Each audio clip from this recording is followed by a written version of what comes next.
Hello बच्चों, नमस्कार। मैं आप लोग के बीच में वॉइस की यदि बात करेंगे, जो कि वॉइस का हमारे पेपर में या 9 हो या 10 हो या 11 हो या 12 हो, यहाँ पर हमको रोल इसका देखने को मिलता है। 2 अंक की यदि बात करेंगे तो यहीं से आता है।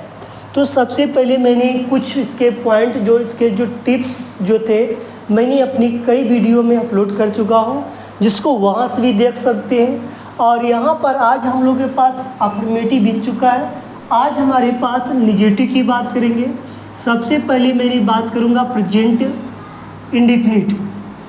प्रेजेंट इंडेफिनिट क्या है, इस पर हम बात करेंगे। देखो, प्रेजेंट इंडेफिनिट में यदि मैं बात करता हूँ तो मेरे पास, मैं बताया अभी जस्ट कि निगेटिव की बात करना है। निगेटिव सेंटेंस, निगेटिव सेंटेंस होता क्या है, जैसे कि हम समझेंगे नकारात्मक वाक्य। जैसे कोई काम करते हैं, जैसे कहते हैं नहीं करेंगे, नहीं की बात जब आती है उसी को निगेटिव वाक्य बोला जाता है। इसमें 2 रूल होगा। हमारे पास एक्टिव की बात करेंगे, जो कि हमारे पास ये रूल है। और दूसरी बात, हम क्या पढ़ रहे हैं ये भी हमको पता होना चाहिए। वॉइस है, ये क्या मेरे पास वॉइस का यदि पार्ट है। वॉइस में हमको अच्छे समझ में आना चाहिए कि यदि वॉइस है तो क्या वॉइस मुझे आना चाहिए। इस पर मेरे पास एक्टिव वॉइस, पैसिव वॉइस के रूल में देखने को मिलेगा।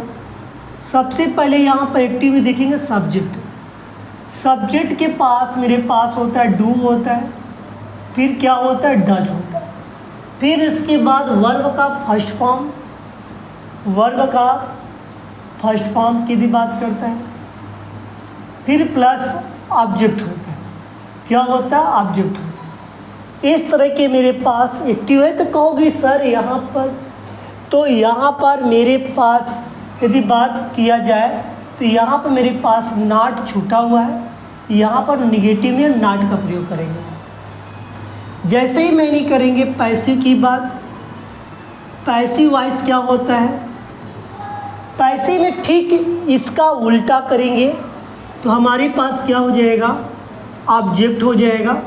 ऑब्जेक्ट प्लस, अब इसके पास हमारे पास प्रेजेंट इंडेफिनिट टेंस में हेल्पिंग वर्ब नहीं होता है, वहाँ पर सिर्फ देखा जाता है तो अफर्मेटिव में रहेगा तभी मान्य होगा। तो यहाँ पर मैं किसके घर जाऊँगा, कंटीन्यूअस टेंस से घर जाऊँगा। तो वहाँ से हम उठा कर लाएंगे ईच आर एम लाइन। क्या उठा कर लाएंगे, ईच आर एम। फिर उसके बाद कहेंगे यहाँ पर क्या है, नॉट। फिर इसके बाद वर्ब का थर्ड फॉर्म का प्रयोग करेंगे।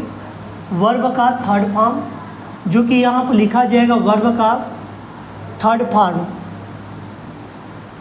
प्लस, इसके बाद रहेगा बाई, फिर रहेगा सब्जेक्ट। देखो भाई, यहाँ पर जो दिया गया है, यहाँ पर इस तरह का हम रोल को निभाते हैं।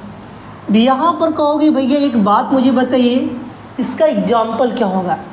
एग्जाम्पल हम देखते हैं एसिटी एक्टिव वॉइस का। लिख सकते हैं यहाँ पर सीलू, सीलू डज नॉट,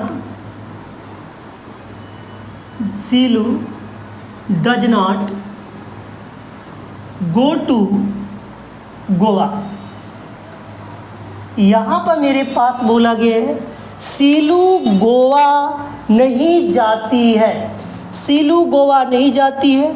इसका पैसिव कैसे बनाएंगे, पैसिव बनाने के लिए एक बात ध्यान देंगे, यहाँ पर टू गोवा सबसे पहले ऑब्जेक्ट है, क्योंकि ऑब्जेक्ट ही बोला गया है, टू गोवा। और उसके बाद क्या ई जा रहा है, गोवा क्या एक ही है, 2 है, नहीं होता है, ईच का प्रयोग करेंगे।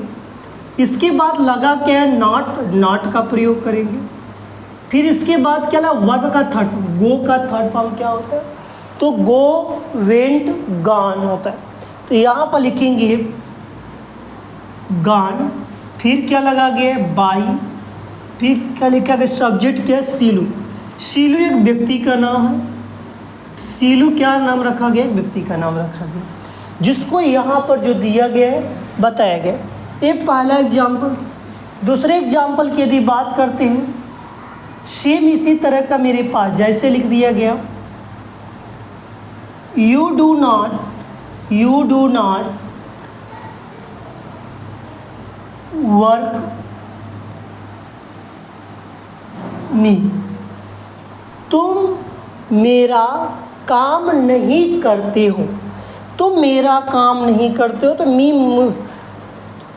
तो यहाँ पर यदि मैं काम की यदि मी की यदि बात करता हूँ तो यहाँ पर मी के लिए हम लगा सकते हैं सेंटेंस में, यदि मी ना रखें तो यहाँ पर रख लेते हैं सेंटेंस में, दूसरा सेंटेंस रखते हैं, ये थोड़ा भी यहाँ पर सिंपल से रखते हैं कि you do not wash the clothes, ढेर से कपड़े की मैं बात करता हूँ जो कि पता चलेगा कि कैसे बन रहा है। तो यहाँ पर मेरे पास क्या है, द क्लोथ्स, ढेर से कपड़े हैं, तो मेरे पास जब ढेर कपड़ा है तो यहाँ पर क्या लगाएगा, आर नॉट, फिर आर के बाद नॉट के बाद क्या लगेगा, वर्ब का थर्ड फॉर्म, वाश का क्या हो जाएगा, वाश्ड हो जाएगा, फिर क्या हो जाएगा, बाई, फिर मेरे पास यू का यू होता है, इसलिए मेरे पास क्या बना, ये बना।